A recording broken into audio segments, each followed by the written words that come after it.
Hi, I'm Steve Morrow, Director of Sales with Brooks Equipment. This video is meant as another resource to help you defend and preserve your FED business. You can find it and other useful content at brooksequipment.com/COVID-19.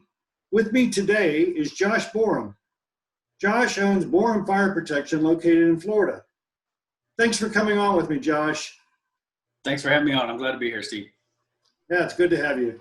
Yeah, we have asked Josh to share with us how he has defended his business during this COVID-19 crisis and where he sees we have to move forward. Josh, why don't you start by telling us a bit about yourself and your business, how long you've been in business, and the general business environment in Florida. Okay, I started in the industry about 9 years ago as an employee of a Florida company here. About 7 years in, they sold, and I took that as the opportunity to start my own company. And that was just 2.5 years ago at this point. I thought I was starting a fire safety business, but I was starting a business and a people business. So, I mean, that's been a learning experience for me. But ever since day one, we've been busy, literally since first day we got licensed here in Florida. Yeah, can you tell me what successful strategies have you used with your customers during this COVID-19 crisis? Yes. First of all, diversification of the customers. We do a lot of national accounts. That's how we got started, was having relationships with those to do all those jobs. A lot of the jobs are grocery stores and food and things like that, where we just kept on working. We also do a lot of hospitals throughout Central Florida and two municipalities, two governments nearby that we also service. So we've stayed steady, rather busy through it, but it's definitely slowed us down a bit.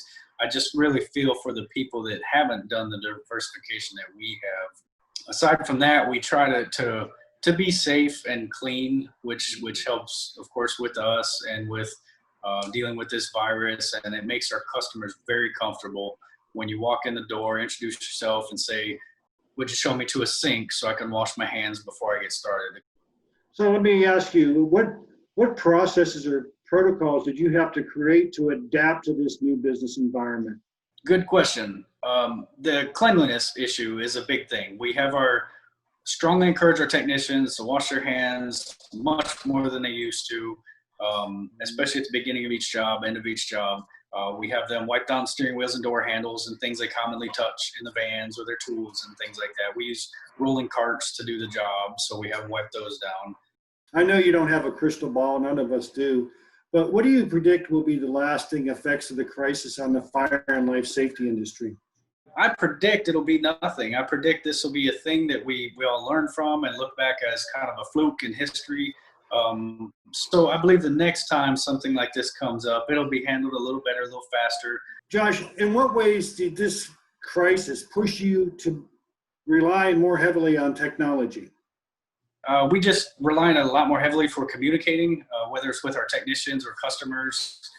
We have to keep the relationships with our customers, and that's harder to do when they want space or if they're just not at work and we need to contact them. So we try to increase the use of emails, text, phone calls, things like that, basic stuff, but we try to increase the use of it just for the relationship building and communication with our customers. We had downloaded an app so that we can have group conversations, digital group conversations with our technicians for to-do lists and things like that. Tell me, do you feel that being classified as essential during this crisis will help you recruit quality employees in the future? Yes, I'm very excited about that. I really am, because first of all, our industry is very good, and yet a lot of people don't even know it exists. But literally yesterday, I had a man call me. He called my Google ad, and he wasn't asking for my services.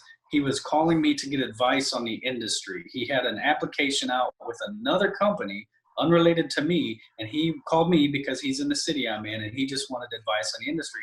And his main point was, I'm out of work. I need to be in work at a place that's going to work if this happens again. I mean, this was his point. And he was a chef. He was a professional chef. And this was literally yesterday, the day before this video conference, that he called me about it. I'm excited about that. I really am. My own technicians being able to go to work every day. We've all slowed down a bit, and we all feel that, sometimes you can't get up as early, or maybe you don't work as late. You kind of get a little bit of a lazy feeling, but I mean, we're still working 40 hours a week. We're full time.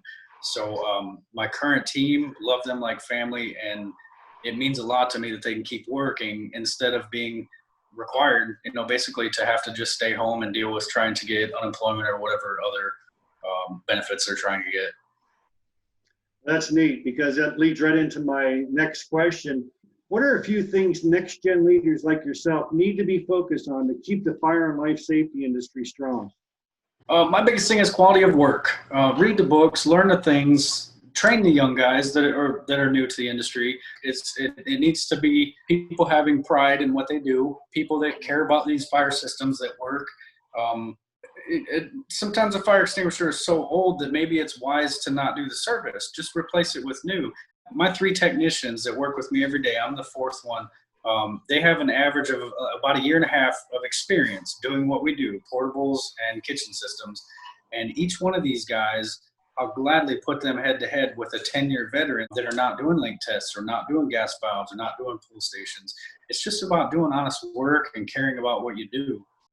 So what I'm hearing you saying, it's finding good people willing to work hard, train them well, and go out there and work hard every day.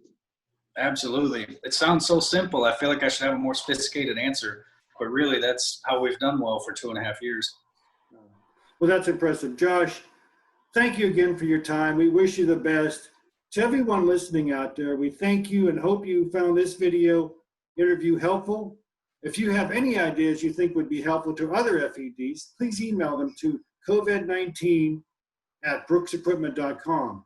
As a reminder, you can find this video and other useful content to help you defend and preserve your business at brooksequipment.com/COVID-19. Thanks for joining us today.